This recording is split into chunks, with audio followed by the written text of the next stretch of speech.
애를 낳은 게 죄인감, 배신감, 정말로 허탈하고. 여성으로서 아이를 낳았을 때 다시 복귀할 수 있을까도 되게 많은 고민이 되는 부분이라서 나라가 무너졌을 때 나오는 수치예요.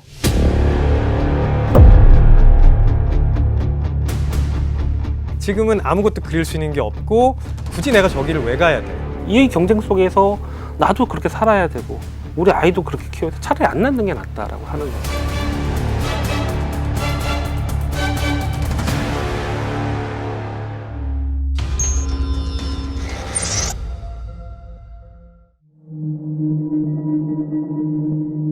이제 슬슬 2세를 준비하려고 하는데 주변을 보면 애 낳고 싶다는 생각이 도무지 안 들어요. 2살짜리 애 키우는 선배만 봐도 그래요. 애기 낳기 전엔 맞벌이였거든요. 양가 부모님이 애 낳기만 해라, 내가 다 키워줄게 했는데 처음엔 다 그러시죠. 네. 막상 애가 딱 태어나니까 힘들다고 못 봐준다고 하셨대요. 결국 선배가 육아휴직 중인데 그마저도 1년이라 곧 복직해야 하는 상황이고요. 남편도 회사가 어려워서 육아휴직이 어렵다더라고요. 집 앞 어린이집에 맡기려고 했더니 대기가 길어서 들어가기가 쉽지 않대요. 스터비는 달에 300만 원은 기본이라 한 명 월급을 모두 쏟아부어야 하는 상황인데 베이비시터 한 달에 300만 원은 출퇴근하시는 분들 얘기일 겁니다. 기거하시는 분들은 훨씬 더 비싸게 지금. 네, 맞습니다. 예. 뉴스에선 애를 안 낳아서 나라가 망하네 어쩌네 하는데 선배네와 저희 사정이 다르지 않아서 더욱 고민이 됩니다. 저희 아이 낳아도 괜찮을까요? 아, 남의 일이 아니죠.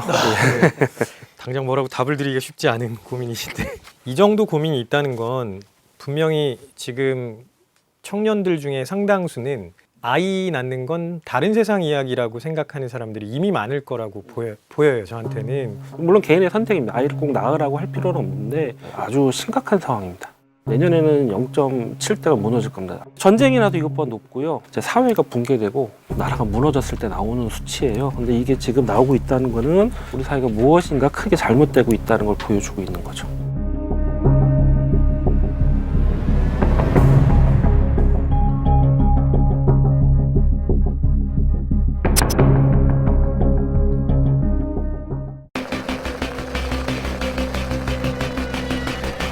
(2002년생이) 중요한 게 50명이 안 되게 태어났다는데 그 당시 인원이 신입생 정원보다 적었어요. 그러니까 우리는 지방대 위기 사태를 2002년도에 알고 있었어요. 근데 아무 대비를 안 하고 두고 있었던 거죠. 더 큰 문제는요. 작년에는 25만 명이 안 태어났어요. 작년에 태어난 모든 아이들은 이제 서울에 있는 학교로 다니는 거예요. 이 소리는 지방에 있는 모든 학교는 제로가 된다는 소리고 그러면서 지방에 있는 모든 산업도 사실상 붕괴가 된다는 의미를 하는 거예요. 굉장히 가깝게 와 있어요. 근데 더 큰 문제는 신규 진입 인력이 줄어들면서 우리 산업에서 인력난을 경험하게 될 거예요.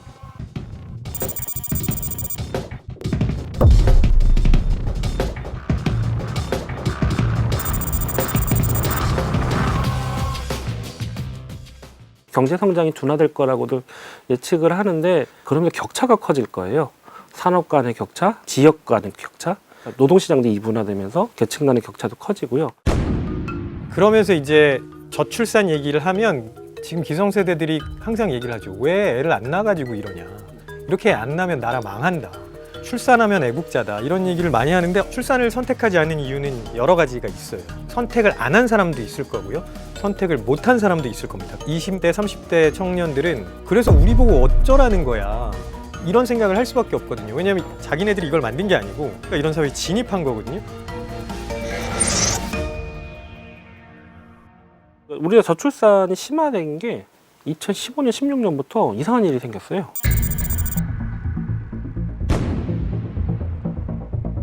처음에는 이게 일자리 문제, 주거 문제, 사교육비 문제 같은 구조적 문제였는데 그거 말고도 내면의 문제가 있는 것 같습니다. 그러면 청년을 들어보기 했는데요. 청년의 내면을 바라볼 때는 지금 청년들이 어떻게 하는지 보는 게 아니라 이 친구들이 어떤 경험을 했는지가 중요한 것 같아요. 그러면서 중요한 개념이 코호트라는 개념이 있습니다. 동시대에 태어나면서 같은 경험을, 역사적 경험을 같은 연령대에 해요.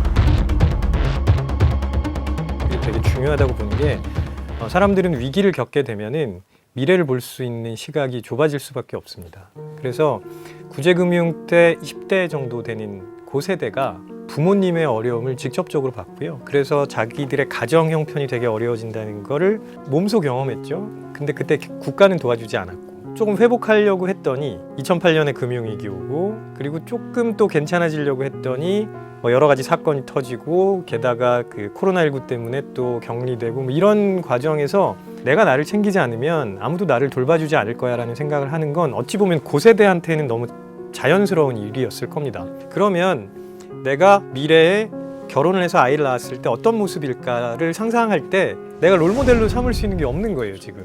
그러니까 뭔가 그릴 수 있어야 아 내가 저런 길로 가면 되겠구나, 저런 모습으로 살아갈 수 있겠구나라는 생각을 하는데 지금은 아무것도 그릴 수 있는 게 없고 내 머릿속에 남아있는 경험은 불편했던 경험뿐인 거죠. 지금 청년들은 IMF 이후를 하면서 굉장히 고도화된 경쟁 체제 속에서 성장을 했어요. 그리고 나락으로 떨어지면 사라질 수도 있다는 위기감이 있었고 사교육을 특히 심화되면서 우리 가족이 변하기 시작을 했습니다. 아이는 공부만 하면 되고 엄마는 뒷바라지만 하면 되고 아빠는 돈 벌어오면 되고 그러면서 우리 사회가 지향할 거는 몇 억짜리 연봉, 몇 억짜리 몇 평짜리 아파트, 무슨 차, 얻은 대학을 간 자식, 이게 이제 성공의 모델만 된 것 같아요. 그러면서 지금 상황도 어려운데 자기의 가족에 대한 효용성, 가족이 왜 행복한지를 경험하지 못한 세대다 보니까 아이를 낳는 거를 더 안 하게 되는 것 같습니다. 이 구조를 만든 거는 기성세대예요. 그래서 기성세대들이 무책임하게 청년을 질타하는 얘기를 하는 거는 좀 잘못됐다고 생각됩니다.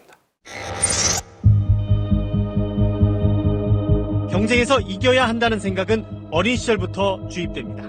부모님이 이제 가지고 있는 사회에서 살아남아야 한다는 이러한 가치관들이 아이들에게 좀 녹아들어가는 거 아닌가.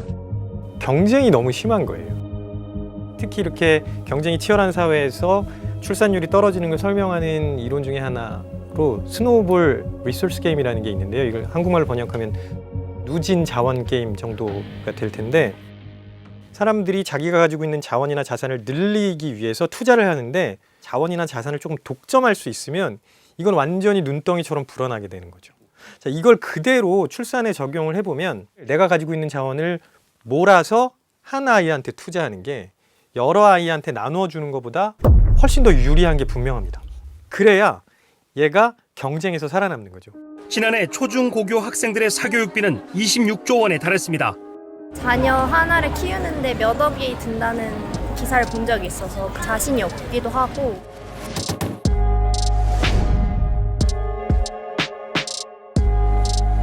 저희 인구학에서도 이거를 이제 상대적 투자 가설이라고 해서 사실은 처음에 나왔을 때는 중산층은 왜 아이를 덜 낳을까로 들어갔어요. 교육 수준이 낮고 소득 수준이 낮으면 아이를 많이 낳고 아주 높으면은 노는데 중산층 왜 떨어지지 설명을 해서 상대적으로 투자를 효율적으로 집중 투자를 하자라고 얘기를 했던 거예요. 그것처럼 나는 어차피 여러 명을 낳아가지고 키울 자신은 없어. 그러니까 한 명 낳아서 얘한테 집중해서 투자할 거야. 그럼 얘가 다른 애들과의 경쟁에서는 그래도 비교 우위에 있을 수 있지 않을까 이런 생각을 하게 되는 거죠. 그나마 이제 아이를 낳겠다고 생각한 부모도 다른 부모들이 그렇게 하는 걸 보고 있으면 아 저렇게 해야 겨우 살아남을 수 있겠구나라는 생각을 할 거고요. 그러면 나도 저 정도의 준비가 될 때까지는 기다려야 돼. 나는 준비가 되기 전까지는 출산을 하는 건 좀 무리야. 이런 생각을 하는 부모들이 실제로 꽤 있거든요. 이렇게 경쟁이 가열찬 사회 속에서 지금 청년들은 지금 어떤 마음 상태를 가지고 있을까요? 우울할 거고요. 네. 여전히 우리 시대의 부모님들은 자식들을 위해서 본인의 삶을 상당 부분 포기하고 시간을 많이 투자하고 본인을 진짜 갈아 넣고 그러면서 애들을 키워왔어요. 그걸 보고 자란 세대예요.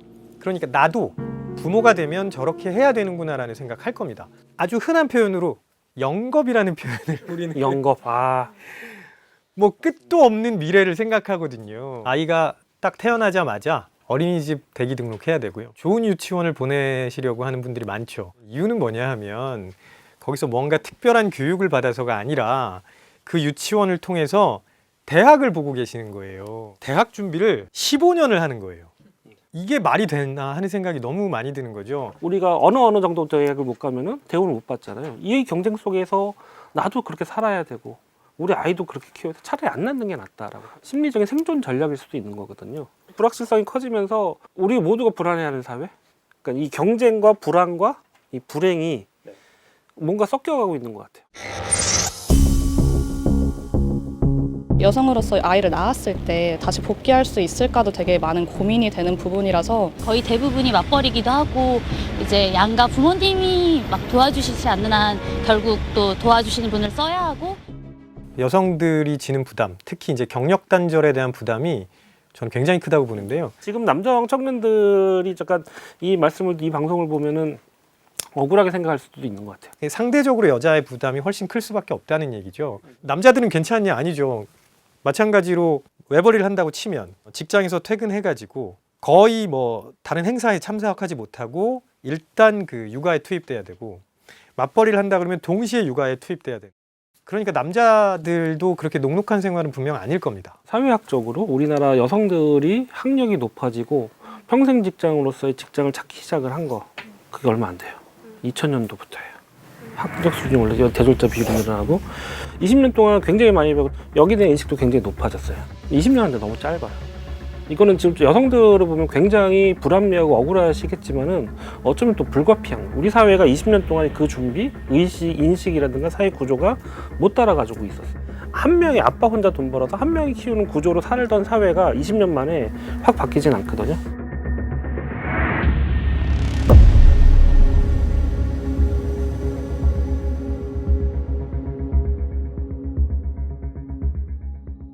애를 놓은 게 죄인감?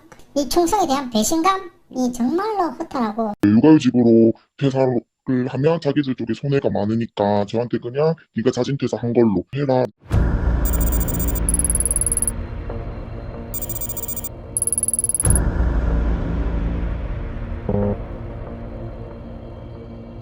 우리나라 여성들이 경력 단절을 하는 시기가요, 아이를 낳고 나서 초기에, 그리고 제일 큰 건요 1학년 때. 1학년 때 챙겨줄 게 너무 많아요. 숙제도 해주고. 그런데 그 정도 되면은 어머니도 직장에서 어느 정도의 레벨이 오르고 책임을 져야 되는 부분이 있는데 막 하기가 힘든 거예요. 아이들이 아주 어릴 때만 신경이 쓰인다고 생각하는데 그나마 초등학교 입학하기 전에는요 오후 4시까지 봐줍니다. 그리고 요청하면 7시 반, 8시까지 봐주는데 초등학교는 점심 먹고 와요. 그 다음부터는 집에서 부모가 돌보지 않으면 계속 학원 돌려야 되는 거예요. 학원 돌리는 게 이래서 나오는 거거든요. 아예 한 명의 부모가 아빠든 엄마든 한 명이 전담해서 책임을 지던지 아니면 사교육비를 투자해 가면서 학원을 돌리지 않으면 안 되는 거고요. 저출산 정책 관련해서 지금 그래서 효과를 봤던 정책이 뭐가 있을까요? 라고 했더니 어떤 분이 주 48시간 노동이래요. 그러면서 엄마 아빠가 집에 오는 안정적으로 오게 됐고, 그리고 아빠가 아이랑 느는 시간도 늘어졌고 아이들과 관계가 높아졌다. 근데 이거는 저출산 정책에 포함이 안 돼 있어요. 그러니까 이 저출산이라는 게, 그러니까 아이를 키우는데 말 하나가 필요하듯이 이 문제를 해결하기 위해서는 정말 많은 제도들이 필요한 거예요. 결국 출산이랑 양육이라는 거는 부모가 하는 거지만 이걸 그냥 부모한테만 떠맡기는 거는 저는 적절하지 않다고 보거든요. 최소한 공동체 혹은 국가가 출산과 양육을 같이 해주는 느낌을 주어야 되는데 그게 지금 잘 안 되고 있는 것 같아요. 제가 굉장히 당황했던 사례 중에 하나가요.